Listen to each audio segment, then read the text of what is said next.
ذرا سا رکے، پانی پیا، جنگل سے جو پھل ملا وہ کھایا، بڑے بچے کو کھلایا، چھوٹے نے ماں کا دودھ پی لیا، اور پھر ہم چل پڑے۔ 2-3 روز کی مسافت کے بعد ہم بنگال میں داخل ہوئے۔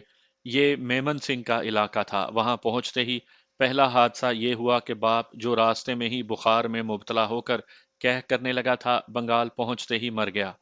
ہم بہت دن خراب ہوتے رہے۔ کسی نے بتایا کہ چٹا گانگ میں نوکری مل جائے گی۔ ٹٹوؤں پر سوار ہوئے اور وہاں چلے گئے۔ وہاں بندرگاہ پر مزدوری مل گئی۔ جنگ کا زمانہ تھا، روزگار کی کمی نہیں تھی۔ دونوں ٹٹو بیچ دیے اور بنگالیوں کی طرح ایک جھونپڑا بنا لیا۔ کھانے پینے کو ملنے لگا، زندگی بہتر ہو گئی۔ مجھے کسی نے بتایا کہ میری سوتیلی ماں کے طور طریقے اچھے نہیں۔ میری غیر حاضری میں وہ کسی آدمی سے ملتی تھی۔ ایک روز میں نے اس سے پوچھا تو اس نے مجھے جھٹلا دیا۔ میں نے اسے دھمکیاں دیں تو وہ میرے ساتھ لڑ پڑی۔ 4-5 دنوں بعد میں بندرگاہ پر کام کر رہا تھا تو وہ آ گئی۔ اس نے چھوٹے بچے کو اٹھا رکھا تھا اور دوسرا اس کے ساتھ تھا۔ اس نے بڑی بے شرمی سے کہا، میں جا رہی ہوں، اپنا گھر جا کر سنبھال لو۔ میری سنے بغیر وہ چلی گئی۔ دور ایک آدمی کھڑا تھا، وہ اس کے ساتھ ہو لی۔ میں نے اسے ایک بادبانی کشتی میں بیٹھتے دیکھا۔ میں اسے روک نہیں سکا، روکتا کیسے؟ وہ میری کچھ بھی نہیں لگتی تھی۔ وہ میرے باپ کی بیوی تھی۔ باپ مر چکا تھا، کشتی اسے معلوم نہیں کہاں لے گئی۔ وہ جوان تھی، اسے ایک ساتھی مل گیا تھا۔ خدا بہتر جانتا ہے کہ اس نے اس کے ساتھ شادی کر لی تھی یا اسے کہیں چلتا کیا تھا۔ میں خوش ہوا کہ یہ بوجھ سر سے اترا۔ میں پھر چٹاگانگ میں ہی رہا۔ چند سال بعد بنگال مشرقی پاکستان بن گیا تو میں ڈھاکہ چلا گیا۔ اب میرا دماغ تیز ہو گیا تھا، وہاں بھی نوکری مل گئی اور غریب سی ایک بنگالن کے ساتھ شادی کر لی۔ ڈھاکہ مشرقی پاکستان کا دارالحکومت بنا تو اس شہر کی قسمت جاگ اٹھی۔ وہاں عمارتیں اور سڑکیں بننے لگیں اور کاریں چلنے لگیں۔ میرے 2 دوستوں نے مجھ پر یہ احسان کیا کہ مجھے ڈرائیونگ سکھا دی۔ اس ہنر نے میرے لیے عزت اور بہتر زندگی پیدا کر دی۔ پرائیویٹ کاروں والوں کی نوکری کی اور سن 1970 کا سال آ گیا۔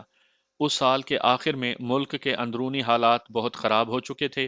میرے جو ڈرائیور دوست بنگالی تھے انہوں نے مجھے کہا کہ یہاں سے نکل جاؤ، کیونکہ مغربی پاکستان کے جو لوگ یہاں ہیں ان کے خلاف بہت بڑی سازش ہو رہی ہے۔ ہو سکتا ہے قتل عام بھی ہو جائے۔ میرا دل مانتا نہیں تھا کہ بھائی بھائی کو قتل کرے گا، لیکن میرا اٹھنا بیٹھنا بنگالیوں کے ساتھ تھا۔ وہ مجھے خفیہ باتیں بتاتے تھے اور میں خود بھی دیکھ رہا تھا کہ بنگالی اور غیر بنگالیوں میں دشمنی پیدا ہو گئی ہے جو تیزی سے بڑھ رہی ہے۔ مجھ پر خدا نے یہ کرم کیا کہ میرے دماغ میں یہ ڈال دی کہ یہاں سے نکل جاؤ۔ سمندر کے راستے کھلے تھے۔ میں ایک روز اپنی بیوی بچوں کو بحری جہاز پر سوار کروا کر کراچی لے آیا۔ یہاں کچھ خواری ہوئی لیکن ایک ٹیکسی مل گئی۔ بیٹا، اس نے کہا، میں نے تمہیں یہ کہانی اس لیے سنائی ہے کہ خدا ہر کسی کو کسی نہ کسی یا بہت بڑے نیک کام کے اشارے اور موقع دیتا ہے۔ مجھے خدا نے اشارے دیے جو میں سمجھ گیا۔ میرا باپ مر گیا، ستیلی ماں بھاگ گئی، لیکن میں آج بھی خوش ہوں کہ میں نے اس عورت کی عزت اور باپ کی جان بچائی تھی۔ اگر میں انعام کے لالچ میں قتل کرنے چلا جاتا تو میں خدا کی اس خوشنودی سے محروم رہتا۔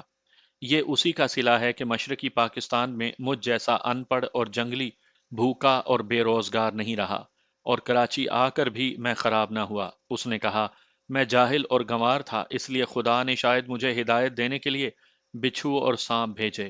تمہیں تو خدا نے علم کی روشنی دی ہے، اس سے اپنا راستہ دیکھو۔